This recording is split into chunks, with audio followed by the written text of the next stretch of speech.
On weekdays, this field just off Hamble Lane lies empty, a haven of calm behind the busy Windover roundabout.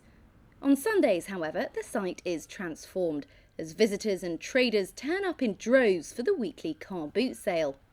That decades-long tradition will soon be coming to an end, though, as the council takes ownership of the site. So the site here at the moment has been used for the last 30 years as a car boot sale, and land further towards Southampton has just been left untended for many decades, so it's scrubland effectively.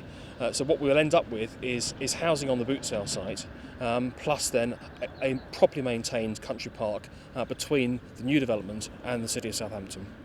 The council wouldn't reveal how much the land cost them, saying they paid market prices, but that the exact sum is commercially confidential. They argue their plans for it will solve a number of problems the area is confronting. We've got a number of issues locally that have caused residents concern for many years. One is traffic congestion on Hamble Lane, which is an absolute nightmare and only made worse by the car boot sale on Sundays. And also the threat of development gradually merging Bursledon with Southampton. So there was the opportunity here to do something which solved both those problems. A great new country park, which creates a lung of green space between Bursledon and Southampton, plus also taking the traffic from this site and the adjacent housing site off of Hamble Lane and putting it onto Bursledon Road.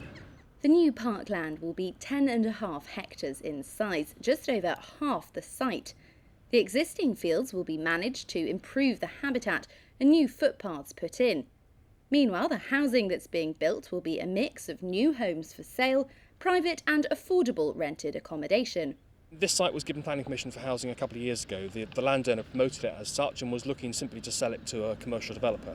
And so the landowner had planning permission for 180 homes adjacent to a site which Taylor Wimpey had been building for the last year or so, which was a planning site granted on appeal by the government. The council didn't really want housing on these sites, but that's the direction of national policy, and the government decided that the neighbouring site would see housing on it. So we've got to make the best of that, and that's why we intervened to say, well, actually, we want to solve some existing problems, not just see development, which people are naturally concerned about.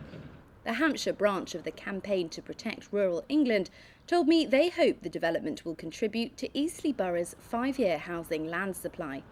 Broadly speaking, the site will be divided into two. Over here, 180 new homes will be built, providing much-needed housing for the borough.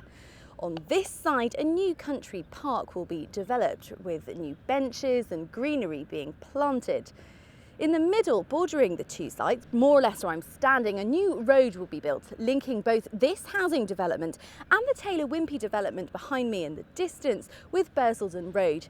The idea there is to reduce congestion on Hamble Lane, which is well known to suffer from traffic jams, particularly at peak times.